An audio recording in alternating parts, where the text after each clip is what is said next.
Je fais une petite vidéo pour répondre donc aux commentaires de Olivier Spector que j'ai eu sur ma vidéo partie 2 des meilleurs petits déjeuners. Les biscottes, c'est du sucre rapide, ça ne tient pas au corps. Eh bien, c'est faux. Alors, il y a du sucre rapide, mais en petite quantité. Et pourquoi, en fait, tout simplement, on en fait tout un foin autour des biscottes? Il y a deux choses. C'est le fait que le pain soit déshydraté. En fait, c'est du pain de mie qui est extrêmement déshydraté. C'est pour ça que revenu aux 100 grammes, du coup, le sucre est beaucoup plus concentré que dans du pain de mie normal. Et la deuxième chose avec les biscottes, moi, c'est surtout les lipides. Le sucre rapide, encore, ça se contrôle sur la journée. Après, derrière, il suffit de contrôler ce qu'on mange tout au long de la journée en termes de produits sucrés. Mais les lipides, par contre, c'est très gras, surtout sur les biscottes industrielles. Je passe sur une autre image pour vous montrer en fait la quantité de sucre réel qu'il y a dans une biscotte. Donc là, je suis sur le tableau SICAL donc de l'ANSES. C'est un tableau qui recense énormément d'aliments avec les valeurs nutritionnelles. Donc Rusk, c'est les biscottes en anglais. Et on voit ici, donc j'ai les carbohydrates à 76 grammes pour 100 grammes. Et j'ai 6,8 grammes de sucre rapide pour 100 grammes de biscottes. Alors ça peut paraître assez élevé par rapport à du pain normal.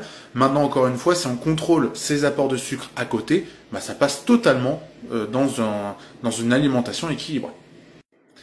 Et en fait, ce qui fait que ça ne tient pas au corps, en fait, c'est tout simplement pas spécialement le sucre des biscottes.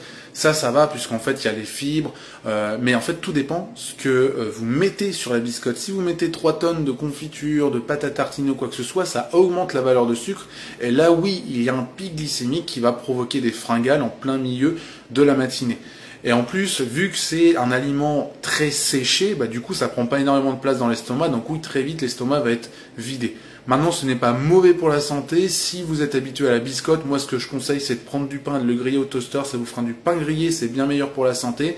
Ou alors de prendre des biscottes industrielles avec très peu d'huile, donc évitez l'huile de palme par exemple, et surtout des biscottes complètes avec un apport en fibres qui viendra donc atténuer ce pic glycémique que vous aurez après avoir mangé les biscottes, et ça vous aurez moins faim. Et surtout, n'oubliez pas les protéines au petit déjeuner, c'est ce qui va vous permettre de garder la satiété tout au long de la matinée, en plus des fibres. Mais parfois le matin c'est un petit peu compliqué de manger des légumes, donc privilégiez les protéines, c'est vraiment ultra important. En tout cas les biscottes, si vous y êtes habitué, continuez à en manger.